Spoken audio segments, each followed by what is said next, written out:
muy complejo porque construye, ¿no?, su arquitectura, órdenes que se intersecan, a veces parecen cartuchinas, que en otros momentos suponen distintos niveles narrativos, ¿no?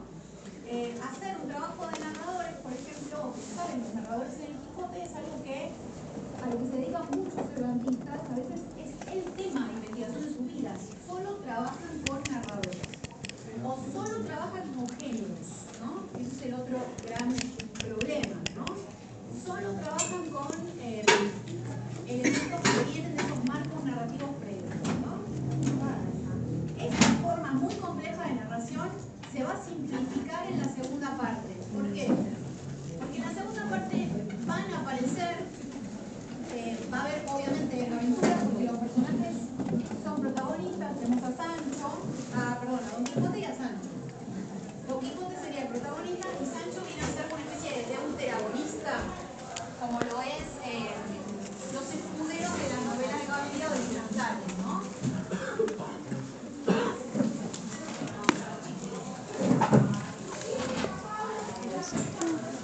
Sí, ¿sabes? De Roldán. El deuteragonista de Roldán es Olivier, ¿no? Estaba por ahí. Es muy bien. Bien. Esa parece simple, pero no. Entonces, pero son antagonistas. Fíjense que el deuter viene del modelo del sobrino materno. O sea, es esta idea de alguien que no está al mismo nivel. No es coprotagonista, no es antagonista. Alguien que pone al servicio de él. Esto es importante porque una de las grandes innovaciones de la narración cervantina tiene que ver con plantear la pareja de personajes, ¿no? Son personajes que se complementan. Ustedes fueron leyendo estos primeros capítulos, habrán visto que hay algunos en donde está solo Don Quijote hasta que se introduce Sancho. Y Sancho siempre va a tener la respuesta complementaria a la de Don Quijote.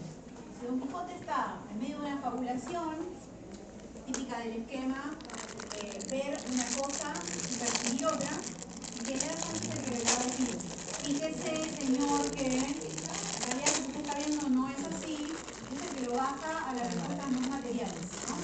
Y él es el que tiene el imaginario más ilusorio de la parte racional. Es la parte más racional. Es la parte más racional pragmática, y el otro es la parte más racional intelectual, ¿no? Uno es el que va a hacer ayuno por su amada, que viene de la novela de caballería, el otro es el que habla todo el tiempo con uno. Uno es el que tiene palabras muy precisas, el otro no para de hablar, ¿no? El otro no para de hablar al punto de que en algún momento, que ustedes no van a leer porque no está en los primeros 10 capítulos, Don Quijote le prohíbe a Sancho hablar si no es con permiso de su amo. Entonces todo el tiempo Sancho dice: bueno, yo diría tal cosa, pero usted como me dice que no puedo hablar. Y así se va pasando en muchos capítulos hasta que dice: bueno, ya está, así lo buscamos, ¿no?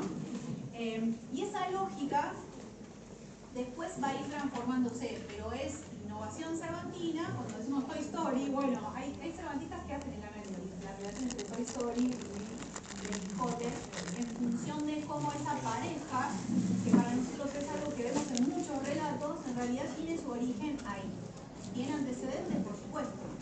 La épica clásica y los cantares de gesta medievales tienen un protagonista que es un caballero y un escudero que es un noble que está al servicio del caballero, pero es un noble de menor rango. Entonces es el que hace las tareas más domésticas, es el que lleva, que le da de comer a su corcel, es el que lleva las cuentas, el que tiene los medicamentos por si se enfrenta a alguien que necesita que lo cure, ¿no? Es el que hace el trabajo de servicio a su amo. La lógica es muy feudal. Lo que hace todo el tiempo Sancho es invertir esa lógica, ¿no? Pero en principio eso se va manteniendo, y en la segunda parte lo que se simplifica del esquema es que se va a eliminar la novela. Va a haber aventuras, va a haber episodios, pero este tercer nivel de la novela dentro de la novela se va a suprimir.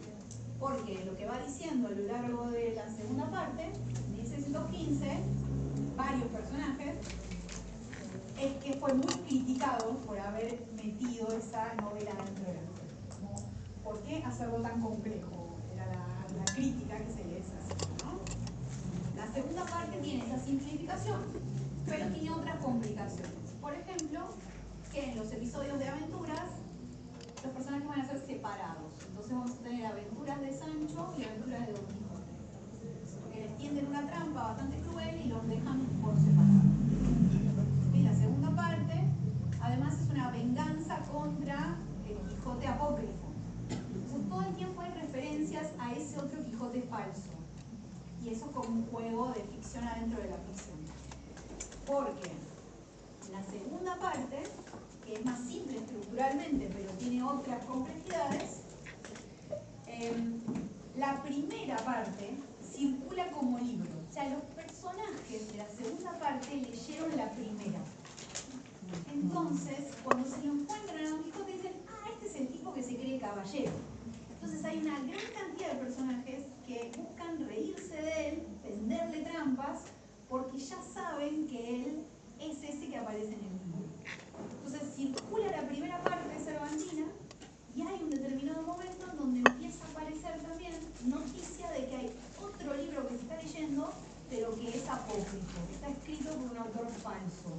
Entonces ahí empiezan a aparecer venganza literaria tras venganza literaria porque se empieza a criticar esa otra parte, ¿no? El personaje empieza a ser consciente de que hay otros que lo están leyendo y que lo pueden manipular, ¿no? Y es bastante grave eso. Después tiene muchas consecuencias para la narración y es una segunda parte mucho más amarga, ¿no? Más profundamente melancólica y decepcionada. El final, lo voy a spoilear porque se supone que todo el mundo sabe cómo termina con una muerte de Don Quijote. En la segunda parte, una de las grandes manipulaciones del esquema es matar al personaje para que no lo vuelvan a manipular otros autores, ¿no? De hecho, el discurso final es el discurso de la pluma que le habla en el último capítulo, que es el 74 de la segunda parte, le dice: para mí fuiste escrito y ahora te voy a colgar para siempre para que nadie vuelva a utilizarte, manipularte, ¿no? Bien muerto está Don Quijote, sus huesos se están pudriendo, hay una representación muy barroca de ese cuerpo, fin del asunto, ¿no? Muerto. Y él muere aparte volviéndose cuerdo. O sea, vuelve, toma conciencia de que todo lo que hizo fue una locura y reniega de todas sus aventuras anteriores. De modo que todas las personas que lo rodean, Sancho incluido, tratan de convencerlo de que eso que él vivió sí es real y que no es producto de su locura. Por lo tanto, Sancho se empieza a quijotizar y Don Quijote se empieza a sanchificar. Eso es lo que pueden llegar a encontrar en muchas bibliografías que hablan de la sanchificación de Don Quijote y de la quijotización de Sancho. Empiezan a invertir roles porque en algún momento uno desea que ese personaje siga sosteniendo la ilusión. Es muy desilusionante lo que él empieza a encontrar, ¿no? Sobre todo cuando son los motores de su aventura, por ejemplo su amada. En algún momento toma conciencia de que Dulcinea no existe. Y eso destruye completamente el plan de la narración, ¿no? Bien. ¿Qué hay en el plan de la narración? Bueno, si hay muchas aventuras, que son episodios de camino, eslabonados, el molde genérico principal es la novela de caballerías, ¿sí? ¿Se acuerdan que habíamos hecho un cuadrito de los tipos de narrativa? Bueno, había narrativa idealizante y narrativa no idealizante. Bueno, de la narrativa idealizante, lo básico es el esquema de las novelas de caballerías. Si ustedes no leyeron los 10 capítulos, lo van a leer después, no pasa nada.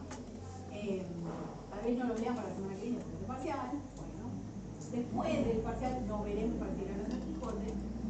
Miren con atención cuántos rasgos hay de las novelas de caballería y cuánto de eso se parodia. Que tiene que ver con la edad del personaje, con sus características físicas, ¿no? Con sus atributos de armas o de estamentos. El caballero no es cualquiera que decida salir a la aventura, es alguien que tiene título de caballero, ¿no? Y él es hidalgo. Ahora vamos a ver. Como sí. cuando él tiene armas y se da cuenta que no tiene que tener armas. Él tiene que tener una espada y él es noble, pero es de una nobleza más baja. Entonces de la pared. Dice que están oxidadas. No tiene los elementos que van en la cabeza, el casco. Entonces se lo fabrica con el yelmo y un yelmo fantástico y demás, que después se le aspira a conseguirlo. Pero va con un sombrero.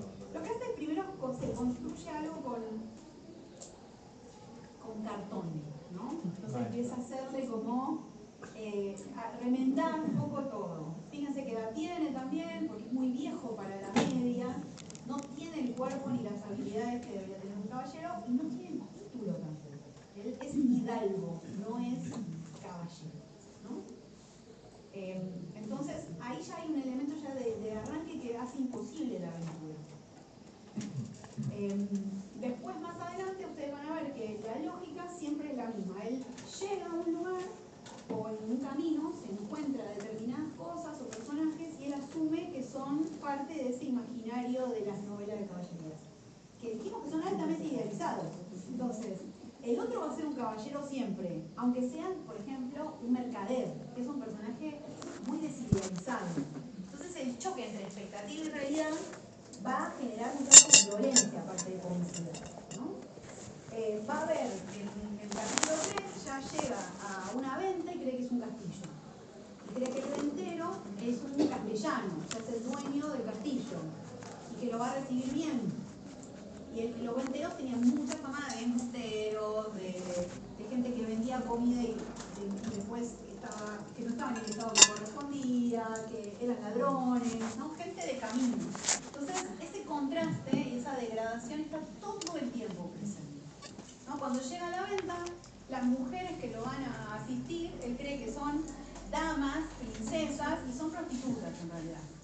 Porque se dice, son mozas, como la madre de Lázaro, ¿no? Son mozas del partido. El término que dicen son mozas de toda la zona, digamos, ¿no? Y las descripciones que se hacen son descripciones que no corresponden a una idealización. Entonces, van a tener ese esquema, ¿se acuerdan que hicimos? La parte de la narrativa idealizante, novela de caballerías. De la parte de la narrativa no idealizante, también van a tener elementos que vienen de la picaresca. Porque hay personajes en estos primeros 10 capítulos que podrían estar perfectamente en el lazarillo, no en una novela de caballerías, ¿no? El ventero, las mozas, ¿no? Los arrieros, toda esa gente no es de la pastoril, ¿no? De modo que este experimento narrativo que es el Quijote también cruza los géneros que en principio no podrían convivir, porque en ese sistema de narrativas uno es idealizante y el otro es no idealizante, ¿no? Entonces hay muchos elementos del lazarillo y de la picaresca en el Quijote. Incluso más adelante el lazarillo aparece mencionado como obra también. Y los personajes, muchos delincuentes leyeron el lazarillo. Está funcionando a nivel meta eso también, ¿no? ¿Esto se entiende? Si ustedes vuelven al cuadro, dicen, bueno, ¿habrá algo de pastoril? Sí, pero no lo van a leer. ¿Habrá algo de novela morisca? Sí, pero no lo van a leer. ¿Hay algo de celestinesca del lado del honor y del sur? Sí, pero no lo van a leer. O sea que el tipo toma todos los géneros narrativos que existen y los combina en esto. Es un monstruo absoluto, ¿no? Una total monstruosidad. Como para que lo tengamos en cuenta. ¿Hasta acá venimos bien? ¿Sí? ¿Quieren hacer alguna pregunta? Como, así como se juntaba en el calor, quizás media hora antes irnos estaría bueno. Bueno, antes de eso quiero que hagamos... el miércoles tienen clase normal parcial. Clase normal parcial. Vienen y hacen el parcial acá. Y nos vamos cuando terminamos, obvio. El parcial no es domiciliario, el parcial es presencial en pareja. Ah, vos saliste las consignas. Se preparan y lo hacen. Sí, sí. No, siento. El segundo parcial sí es domiciliario. Y ese es individual. Bueno, no sé qué edición tienen, pero una edición que se precie de tal debería tener la portada. ¿Sí? Si no la tienen, la buscan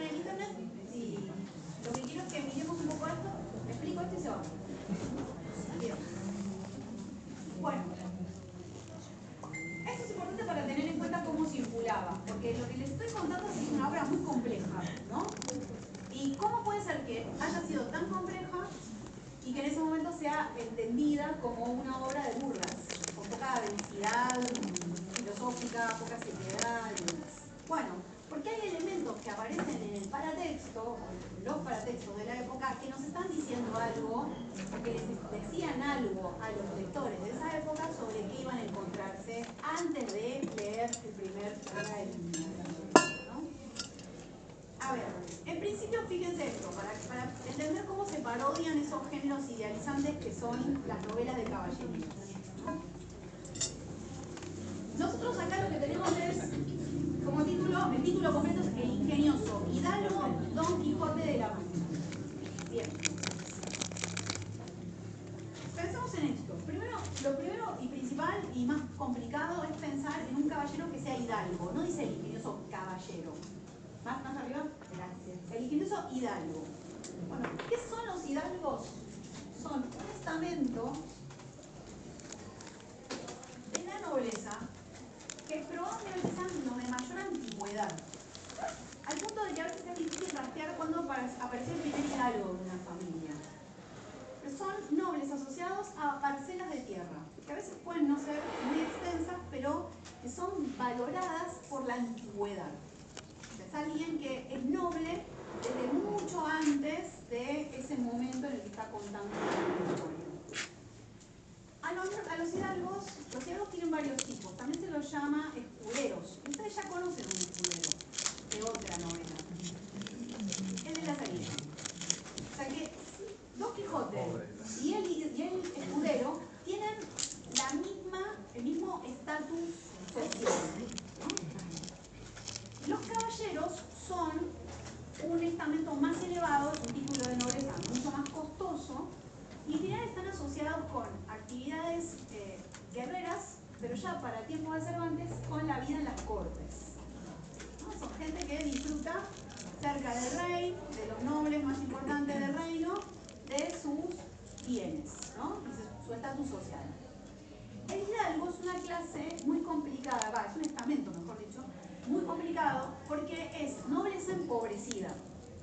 Entonces, si quisiera medrar, o sea, si quisiera llegar a lugares más importantes en esa sociedad, tiene la posibilidad de iure, o sea, por derecho, porque el título se lo habilita. No es un plebeyo, es noble, ¿no? De iure, o sea, por derecho, podría ser más importante en esa sociedad. Pero de facto, en los hechos, no, porque lo que les falta es dinero.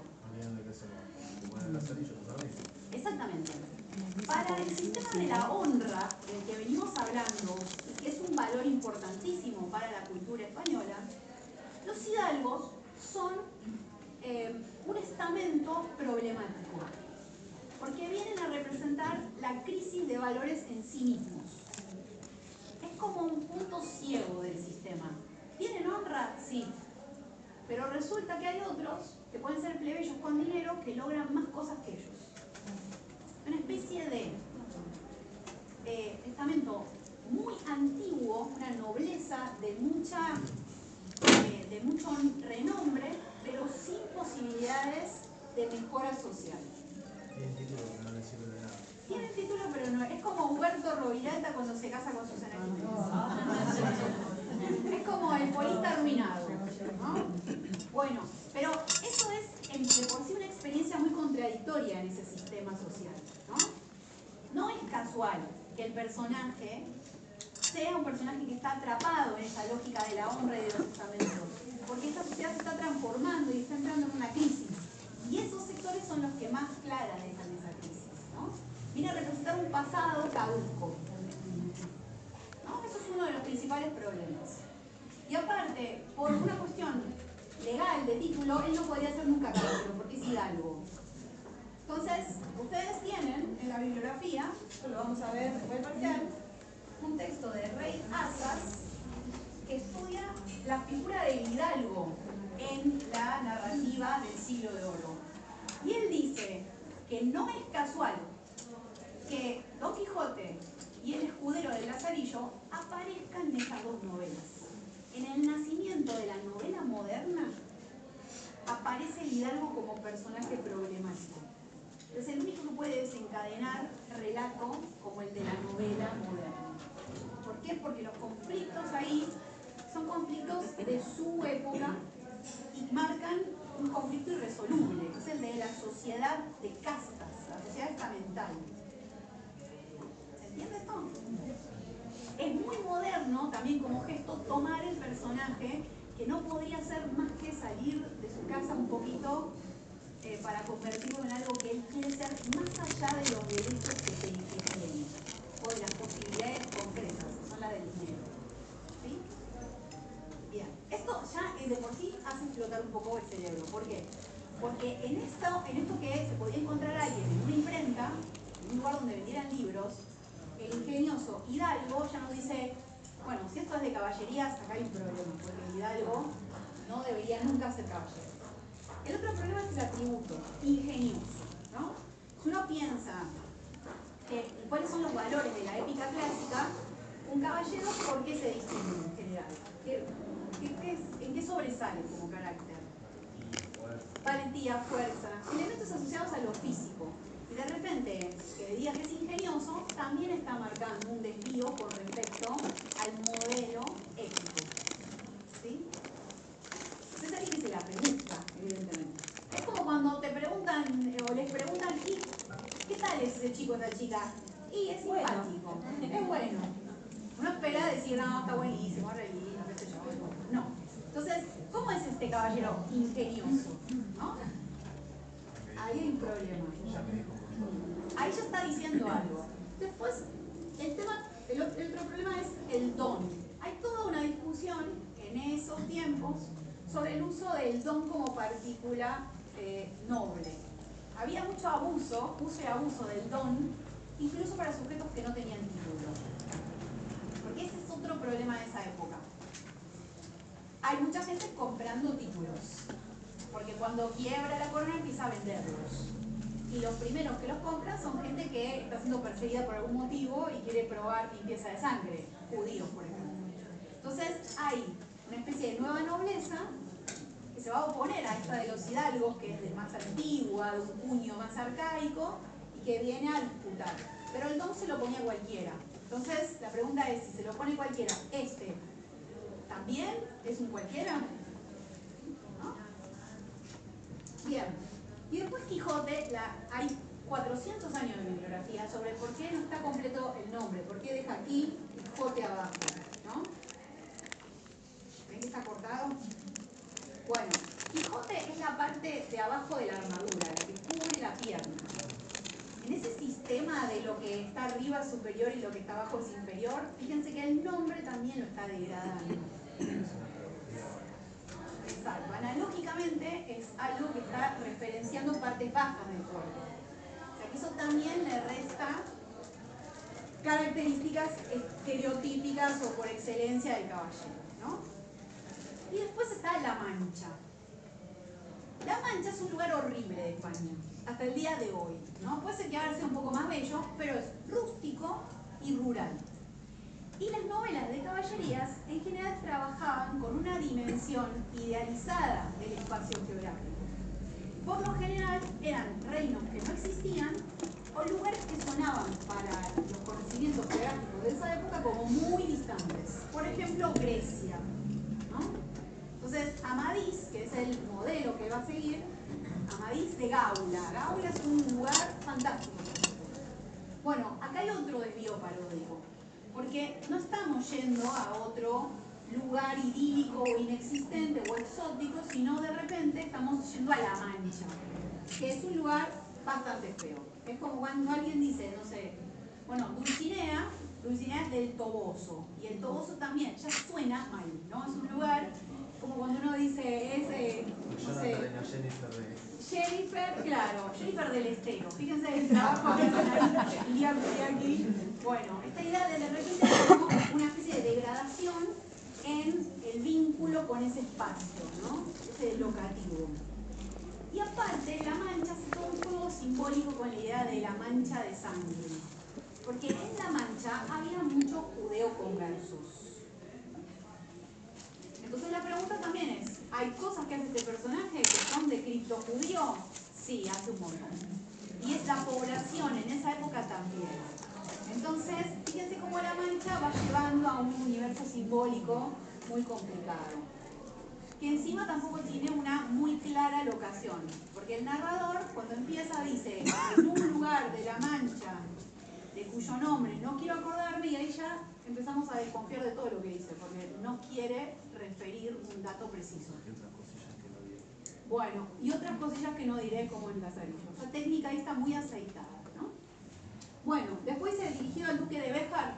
Eso es porque es necesario que el mecenas, el que lo financia, a Cervantes y a todos los autores que escriben en esa época, aparezca referido y con todos sus títulos: Marqués de Gibraleón, Conde de Benalcázar y así, ¿sí?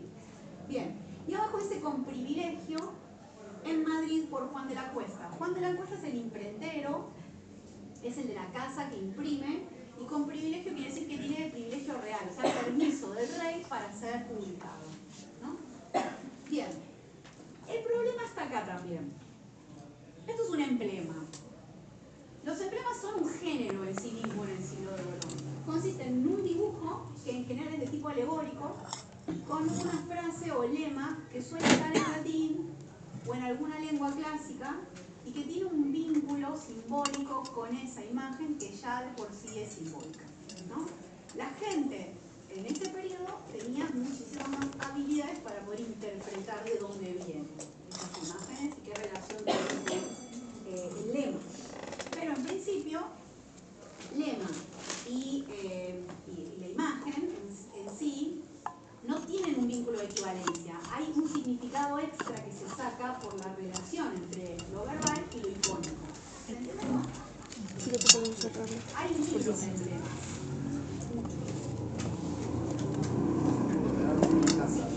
Los escudos de armas de las casas tienen la misma lógica. Usan emblemas o construyen elementos así, sí, las libreras, ¿no? El color es importante también. Lo que hay acá es esto.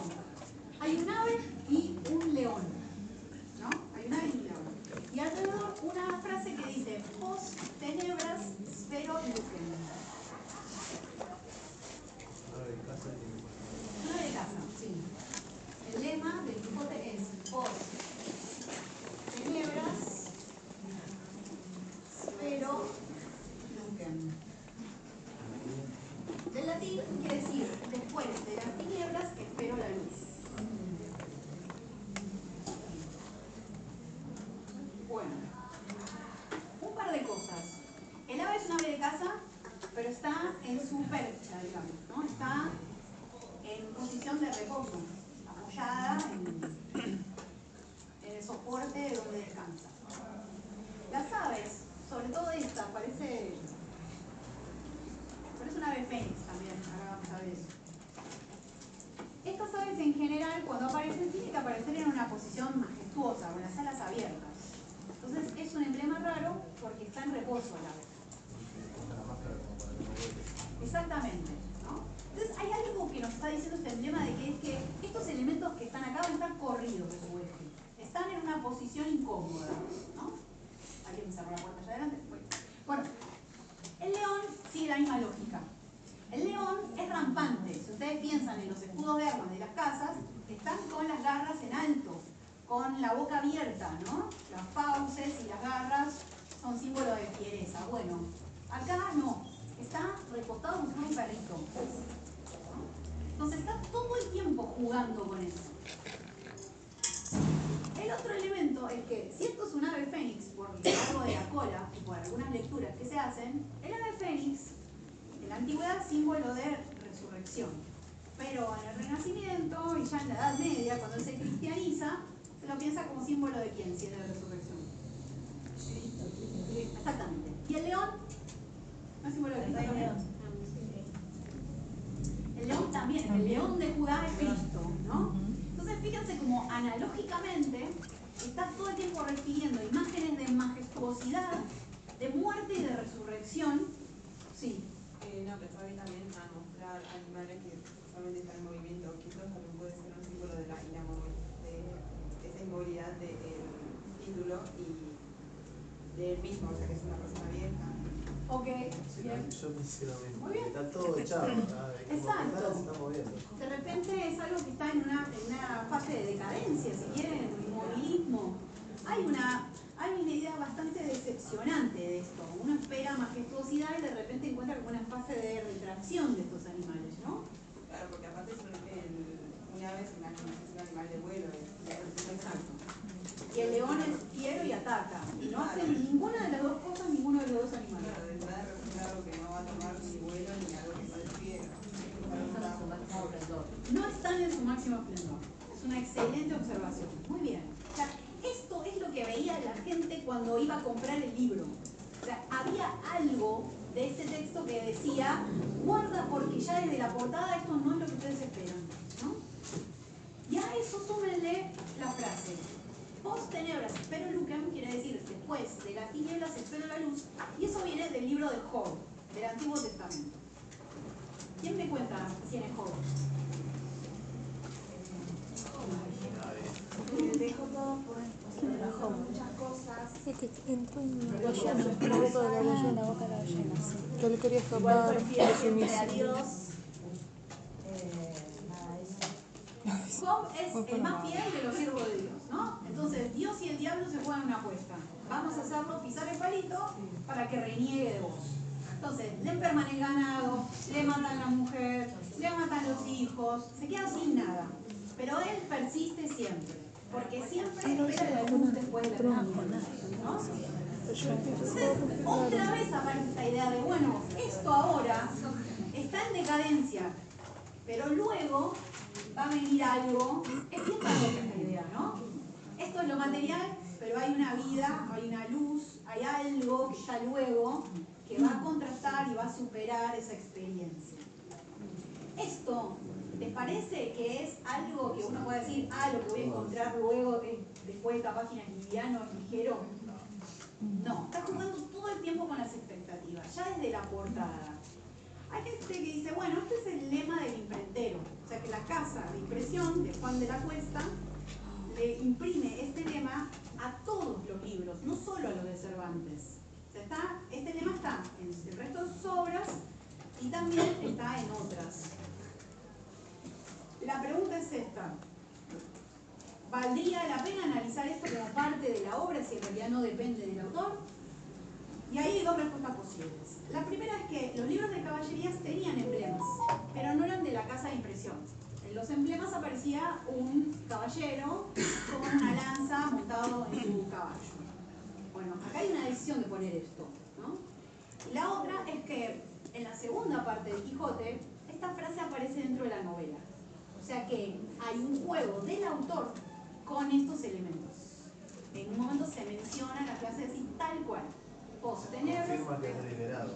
Hay una deliberación ahí en trabajar con los paratextos, ¿no? Fíjense esto que seguro que va en Conticera, cuánto lo del paratexto nos anticipa, ¿no? Cuánto se puede jugar muchas veces con el paratexto. Después ni hablar los prólogos, ¿sí? Los prólogos dicen, después lo hablaremos, pero hacen referencia a esto de los prólogos en sí de Cervantes son un género en sí mismo. El prólogo de la primera parte es un Cervantes narrador, un narrador que aparece ahí que dice, no sé escribir prólogos y creo que no voy a editar este libro porque me parece que si no le hago el prólogo nadie va a entender. Entonces viene un amigo, siempre aparece ese otro, que le dice, pero si eso es una pavada, vos sos tan inteligente, ¿cómo te vas a ahogar en esta nimiedad? Entonces agarrá los prólogos de otros y robátelos. Cuando tengas que citar autores de la antigüedad, cita estos. Y las citas son todas falsas o están mal hechas, ¿no? Dice, y cuando hagas la tabla de los autores mencionados al final en orden alfabético, sacala de otros textos. O sea, fíjense cómo el prólogo que me tiene que, a mí, afianzar la posición de lectura de que la voy a entrar, ya está desarmando todo lo que ustedes van a encontrar más adelante. Es un texto que hay que tenerle mucho cuidado porque pone trampas todo el tiempo, ¿no? Aparte, eso es un palito para Lope de Vega. Que Lope de Vega citaba textos sin saber mucho latín y se sabe que robaba citas y tablas que aparecían en su libro. Lope era un megalómano. Lo que no sabía lo inventaba.